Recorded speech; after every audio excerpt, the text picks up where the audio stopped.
Salam gars yi j'espère que vous allez bien moi ça va super ba gars yi tey dañu ñëw vidéo bu bees vidéo tey bi rek dama leen wan nuyu joué ak Pedri ak ban classement moo gën a adapté aussi moom voilà nooñu joué ak moom ban style de jeu et tout donc gars yi balaa ñoo continuer vidéo ma wax leen ngeen seetaan vidéo ba mu jeex tak tout d'abord voilà ba pare ngeen like vidéo partagé leen surtout bu dee ku bees ni ci chaîne wala nga yàgg seetaan samay vidéo te abonné woo nga abonné wu léegi nii c'est facile voilà nga activé cloche de notification pour nga bañ a raté benn si suñu vidéo yi nga xam ne mooy génn te xam naa ne vidéo yi dina amal njariñ voilà gars yi mën nañ def en fait Pedri dafa nekk joueur boo xamante ne voilà dafa am équilibre voilà day mën a bouger voilà tout booy contrôle de balle et tout mais moom ban classement moo gën si moom si man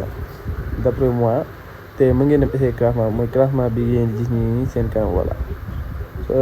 en fait rôle bu muy am nii ñeneen ñoo ko koy kiiwal quoi ñooy gën a pëtal rôle am quoi tout d'abord ma wax ne moom milieu attaquant donc gars yi ñu yor Pedri bi xam nañ ne milieu attaquant donc milieu terrain boo xam ne déjà day gérer milieu terrain mais tamit day dem jàppale attaquant yi comme ça faux neuf quoi faux attaquant du moins voilà léegi classement bii nii nag ici de jeu bi nga xamante mooy gën a fësal classement bi si man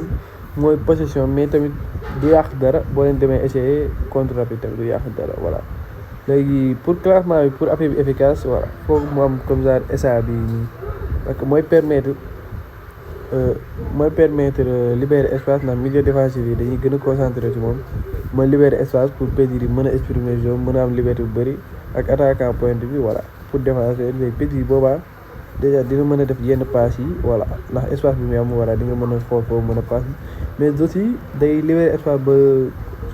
telle sorte que moom des fois chance am pour mu jaaxal góol ak ay tir mooy ëpp fuuf que attaquant pointe bi donc voilà gars yi loolu la woon voilà léegi voilà moo wax leen nag bu dee yaa ngi seetaan vidéo ba fii voilà nga like bu dee like woo nga partage aussi voilà gars yi gis ngeen qualité de passe yi extraordinaire gis ngeen qualité de passe yi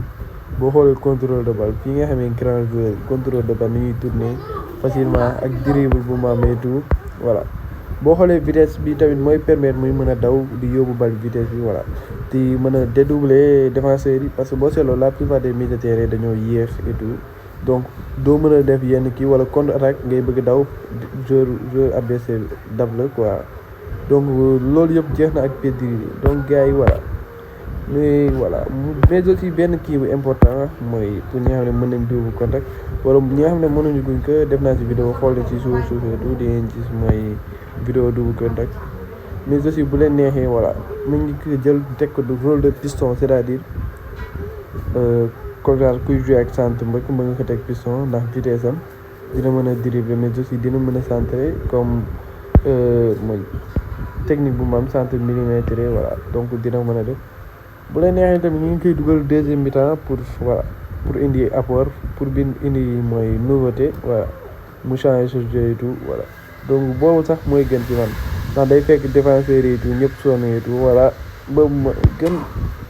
donc gars yi voilà lii rek la woon et tout ma ngeen seetaan voilà benn bonus souvent leen action yoo xam ne ngeen xool bu baax espace bi muy am ak dribble bi muy defee et tout mais aussi bu dee affaire bi nga dem essayer classement bu dee essayer nga ko dox na wax ma ci commentaire yi voilà ma leen wax tamit voilà ngeen partage bu baax partage leen gars yi